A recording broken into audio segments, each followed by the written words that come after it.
Okay, hello everyone. Thank you so much for joining us and welcome back to the Moonbuilders Workshop series. Today we're very lucky to be joined by Jeremy Bedecker from Glacis Labs. Now, Jeremy was an early team member on the Moonbeam team, and we worked together as developer relations engineers. And Jeremy has moved to Glacis, where he is an engineer. And it's really exciting to hear about what Glacis has been up to.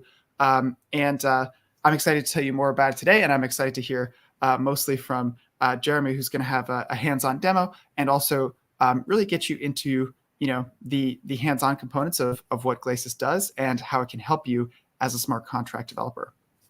So just for a very quick and basic introduction to the Moonbuilders Workshop series and what Glacis is. Moonbuilders Workshop series, we've been doing these for several years, kind of at the cadence on month to month or every other month.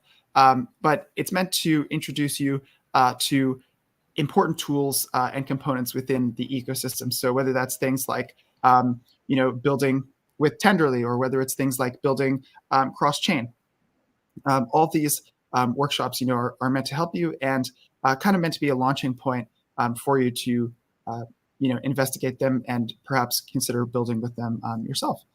So Glacis is very important for cross-chain builders. Now, I know you've got lots of options today when you're considering building a cross-chain application. Sometimes it can be a little bit overwhelming. Which cross-chain protocol do I choose?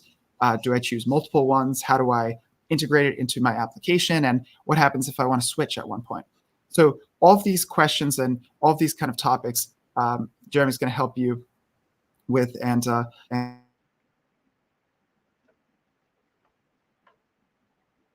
I think you muted yourself, Kevin.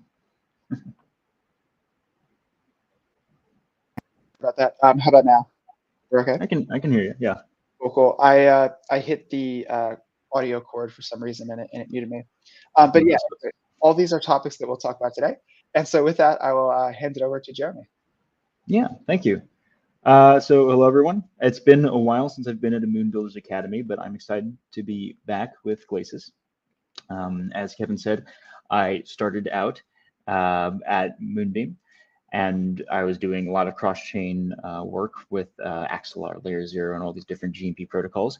And since then, I've moved into the smart contract development world to make that sort of cross-chain development a lot easier for contracts with Glacis.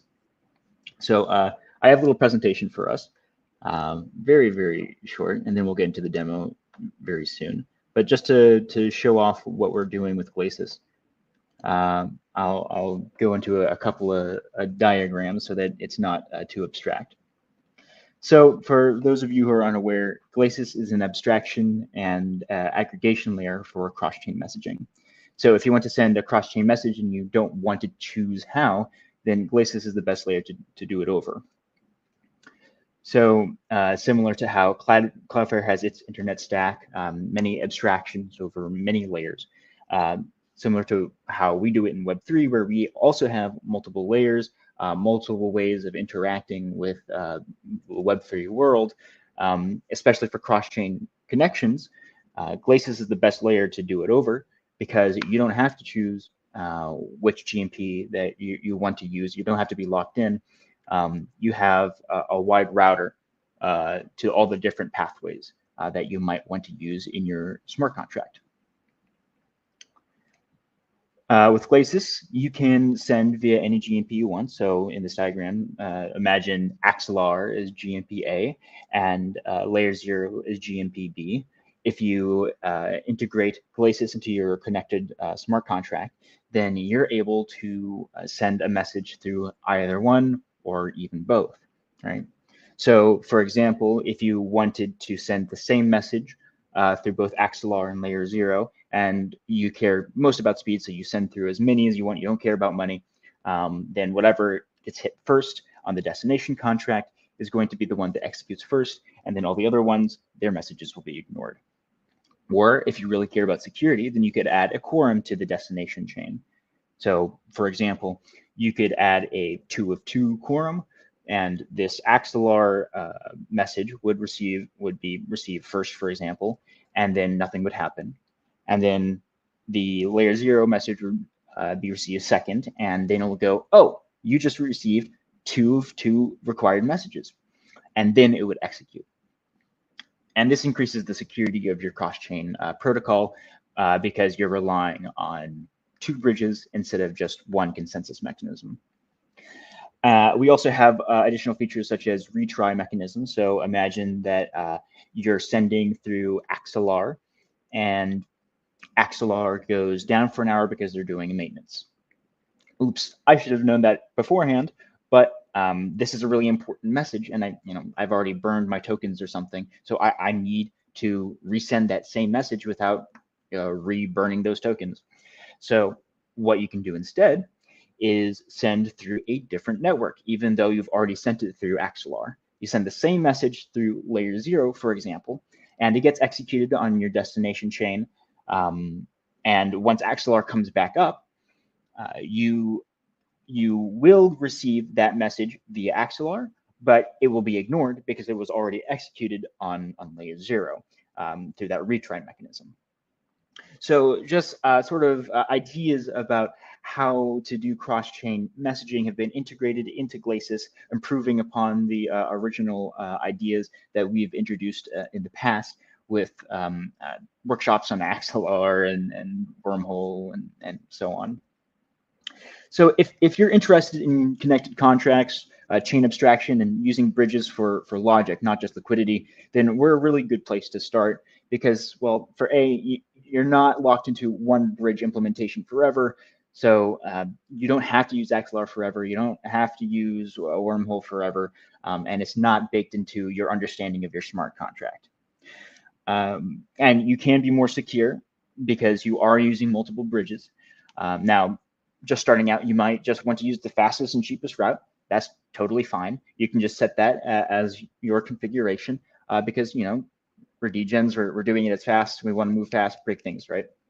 But if we get to a larger kind of institutional level later, and you really care about security, then you're future-proofing your smart contracts by making or choosing this configurable setup, because you can set it to a quorum that's much higher later. You can use multiple bridges later. You get to decide when to make your cross-chain communication more secure. And the Glacis team is going to actively help you every step of the way with using our tech. We're really excited to get more developers into our little ecosystem. So just message us on Telegram, and we will be there every step of the way. We have lots of tools ready to be used. We have a visualization tool in the works, and we have additional machine learning based tools that are down the pipeline to help automate like fees I'm sorry, to find the lowest fee route and the fastest route. So all sorts of tools are available with Glacis going future, and it should be the hub for your cross-chain communication. We've got open source contracts and mainnet deployments ready on Moonbeam, so you can check that out at glacislabs.com. We are going through a little bit of a branding update at the moment, so it won't be exactly like these slides, but soon. But just to get to the meat and potatoes of today's presentation, to demonstrate what Glacis has in store for you, I'm going to walk through a quick start guide available for everyone on our doc site. If you do want to follow along or do it yourself later, you can go to docs.glacislabs.com. But the main twist for today's quick start is that I'm going to be doing it on mainnet. We're going to be sending a text message from mainnet Moonbeam to mainnet base. So let's get into this, and let's open up Remix. So here I have a smart contract available for us called Glacis Client Text Sample. What this smart contract will do is send a message across chains, receive that message in the destination chain, and just simply store it within a current message string variable.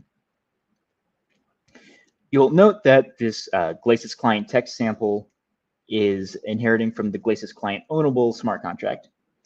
The Glacis Client Ownable smart contract is the ownable version of the Glacis client contract, which is the base contract that you would inherit from if you wanted to create a connected contract with Glacis. If you just look at the Glacis client really quickly, all it does is include functions that allow you to send messages across chains. We have different flavors of this routing function, but ultimately they all do the same. They allow you to send a message, they allow you to retry a message, and they also allow you to receive a message. It also includes additional functionality surrounding access control, quorum, but that's stuff that we're not going to get into this time around. So with going back to our main contract for the Glacis client text sample, let's just go step by step and understand what each part is doing. So in our constructor, we're adding the Glacis router, and we're injecting that within the constructor of the Glacis client ownable smart contract. What plainly put, this Glacis router is the main smart contract, the on-chain component, if you will, of Glacis that's deployed to every chain that Glacis is deployed on. What this does is allow you to send a message through multiple GMPs and receive a message through multiple GMPs. And of course, we're injecting our owner because we have an ownable contract, and the owner will just be the main address that configures everything. Going down to our send message function, we include the destination address, the chain ID destination, which is just the Ethereum chain ID, 1284 for Moonbeam, for example. The string message, as expected. An array of addresses for the adapters. An array of this special struct, cross-chain gas, for the fees. The adapters is kind of special to Glacis because we do allow you to send through multiple GMPs in a single message.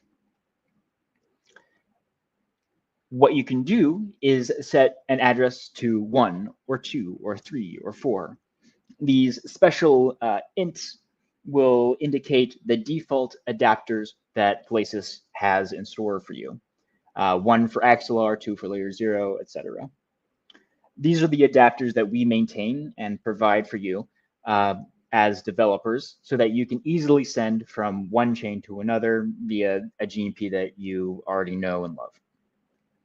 But if you really wanted to, you could deploy your own adapter because adapters are permissionless. If you do not trust Glacis, we do have immutable contracts, but if you do not trust us to create the proper adapter, or you want something special in your adapter, then you can deploy your own and just use that instead. Because it would be besides the point for us to simply say, use our adapters. We're very security focused. So this is for you, the developer, to take back that control. We also have this cross-chain gas struct. This struct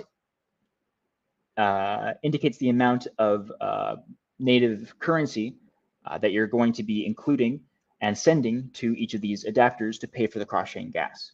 So if I go into the Glacis Commons smart contract, then you'll find that the cross-chain gas struct includes information on the gas limit, which is sometimes necessary and desired for some adapters based off of which GMP you want. That defines the amount of gas that's required on the destination chain.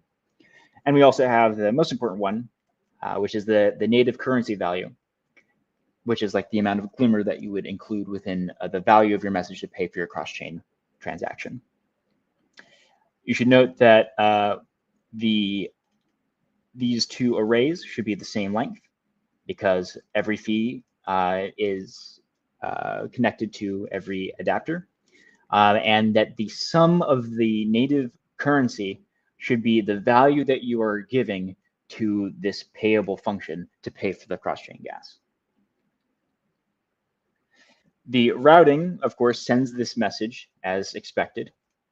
We include all the information that we've included within this function's parameters, as well as some other things such as who we should send refunds to, whether or not it should be retriable, no in this case, and how much money we're sending to pay for the cross-chain gas. Finally, we have this receive message function. In your implementation, you can include information such as the adapters that the message was received from, which chain it was received from, the address that it was received from. Note that it's bytes 32 because we may support non-EVM chains in the future. But really, in this implementation, all we really care about for the demo purposes is the payload, which we decode and store within the current message string. So that's enough jabbering for now.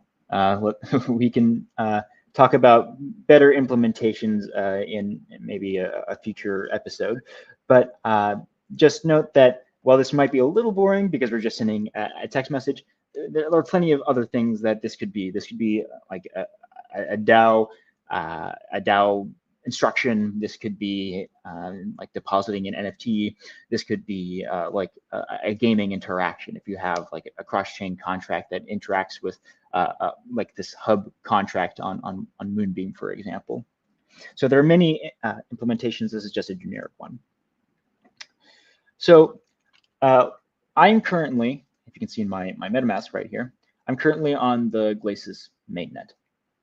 So let's deploy this cross-chain contract right now. So here, the Glacis router, which I already have available here, I'm going to copy that, paste that in, and of course we want the owner to be the address of our wallet. Let's deploy that.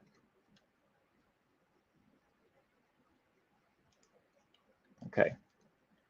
Hopefully that gets deployed soon. 6 to 12 seconds as we are on Moonbeam. And then a quick question, Jeremy. So are you going to Sure. deploy this same contract as well on Base?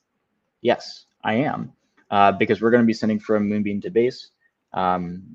They probably wouldn't expect a normal smart contract would not expect such a message, right?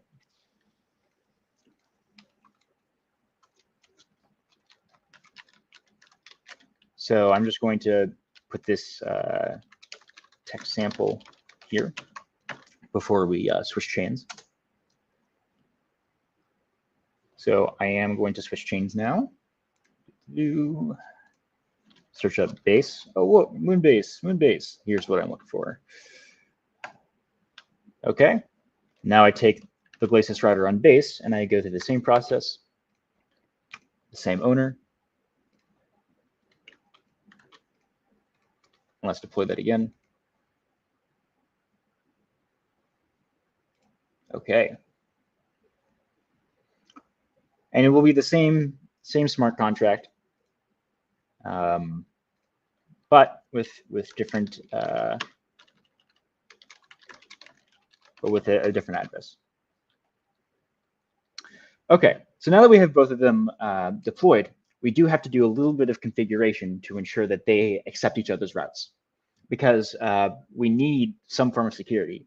We can't allow anyone to send to change current message, but in your implementation, you shouldn't allow anyone to set a DAO message or to deposit an NFT, because we need security for to maintain value.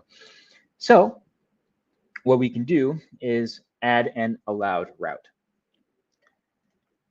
By adding an allowed route, what we're doing is setting whether or not a certain address, a certain chain ID, and a certain GMP are allowed for this to receive messages from. So if I go down here and I copy this and put it into this little workspace here, we see that a bunch of Fs. So what do these Fs mean? These are specific values that indicate wildcard routes. So for example, if we go into the Glacis commons, we find that the first one is from chain ID, the second one is from address, and the third one is from adapter. So when we go back here, this would be from any chain ID, this would be from any address, and this would be from any adapter. We can, for the just demonstration's sake, we can just leave the chain ID and adapter as the wildcard route. But let's set the address that it can be received from as what we just deployed. Okay. So this is the tuple that we want. It can be received from any chain.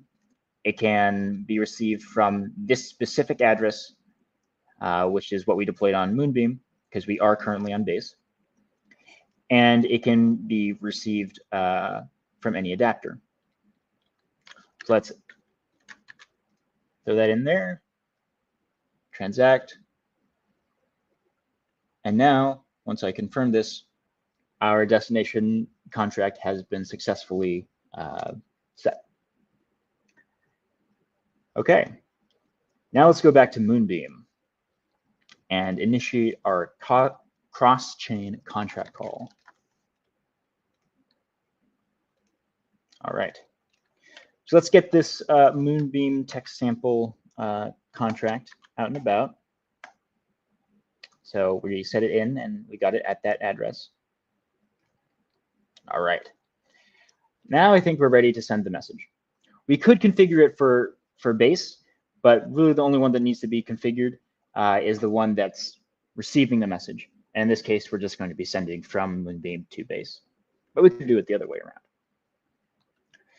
So where are we sending this message to? Well, we're sending it to base at the specific smart contract that we deployed to. We are sending it to base, so we are using the base chain ID, which is 8453. Our message can be something like, "Hello from Moonbeam." Yay. Now to the two more complicated sections, which are adapters and fees. For this instance, let's just use layer 0, which is 2. So I have this already prepared, but notice that it's just an address, but the only value within it is 2. Okay. Fees. This is going to be more complicated because it is a struct with two ints within it. But I already pre-calculated the amount of fees that are necessary.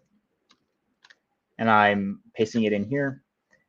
We essentially need this much native currency, which we will be putting into the value field right here. So this sums up to that, of course.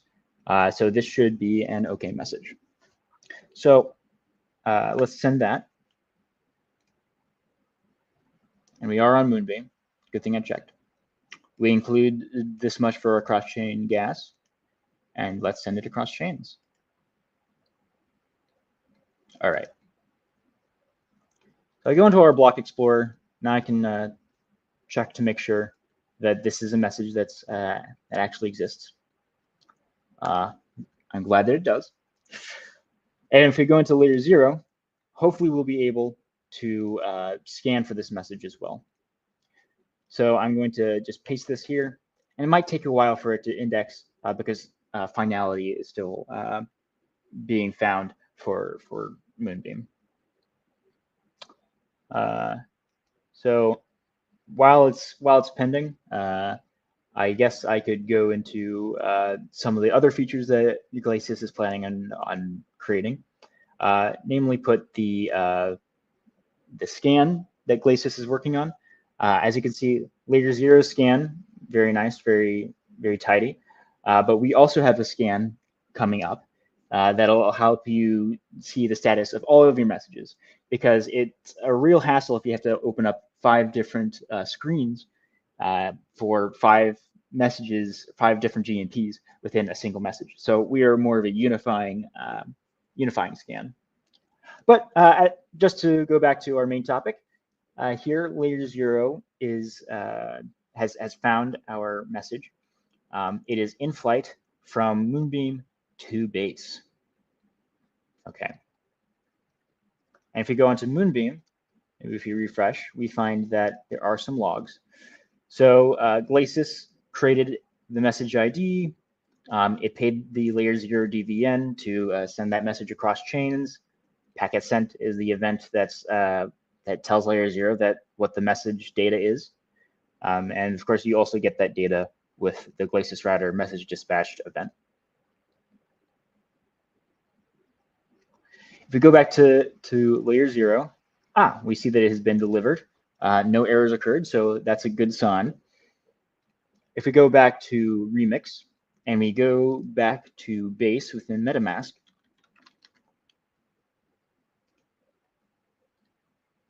we will see, let me get it out here. We will see at address that our current message has been changed to hello from Moonbeam. Yay! Now, just to demonstrate Glacis in a better light, because this is essentially just a layer 0 machine, we can do the same thing, but with Axelar. So if I go back to Moonbeam, ubiquitous Moonbeam, and I get the text sample address, and I send that same, a different message, but to the same contract. So base is our destination. Our message can be hello via Axelar. Our adapters, instead of using 2, we're using 1 now, because 1 is the chain or the GMP ID that Glacis has defined for Axelar, and slightly fewer fees. Then we can,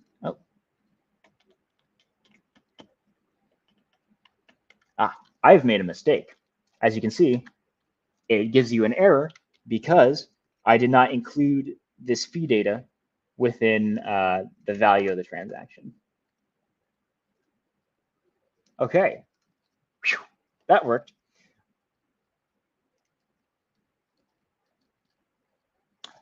So similar transaction, we're sending a message from chain A to chain B, but if we view this on our block explorer, and hopefully it will come up soon, we'll see that it's an Axelar event, and we'll see on the Axelar scan, and we'll have proven that yes, you can send multiple messages through multiple GMPs, all using one interface via Glacis.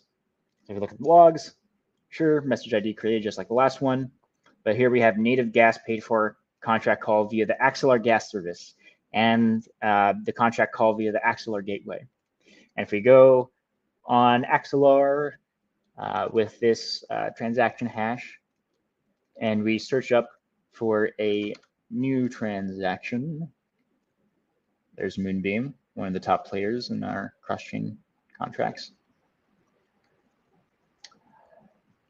Unfortunately, we have an insufficient fee, so I should have calculated it earlier. But we would have waited way too long anyways for Axelar to finish its transaction. So this essentially shows that Glacis allows you to send a message via either Axelar, either layer 0, and if we went through the whole shebang with other GMPs, Hyperlane and Wormhole and CCIP as well. So I'm not going to wait for this to finish, but I think I'm ready to give it back to you, Kevin. Oh man, is Kevin here? Oh, I'm here. I'm here. Oh, okay, yeah, all hey, Jeremy. right. Hey, thanks. I was just arranging the screen a little bit. All right. No, this is fantastic. This is fantastic. Thank you so much for walking us through and showing us demos on both sides, right? And I mean, this is intuitive. This is easy. This is very familiar to working with if you're using like layer 0 or Axelar only, right? Developers are going to be familiar with this style of sending a message and paying for the gas and sending it in this matter. But obviously, this is way better than using just one of those services. Absolutely. Yeah, and you can check us out on our documentation site. We're really excited to have more people come by and try us out. This is already, we're on mainnet, and we hope to see a lot of you developers there. And there is a Telegram group, as you mentioned, and I think you can find that on the Glacis website. Let me just see if there's a link that I can drop in the chat. Absolutely. I tried to copy it directly from Telegram, but there was some permissions thing or something. Oh, that's too bad. Let's see. Okay, yeah, we'll find that one later, but I'll also drop a link to the GitHub now. GitHub.com/Glacis Labs. Mhm. And yeah, this has been amazing, Jeremy. Yeah, thank you for having me. Thank you so much for joining us. We'll be sure to have this replay up. So if you want to go through and check out some parts of the demo, that will be up and published on YouTube and Twitter. And we hope you can join you. We hope you viewers can join us for a future Moonbuilders workshop next month or the month after. Thanks very much, Jeremy. Really appreciate it. All right. Thank you.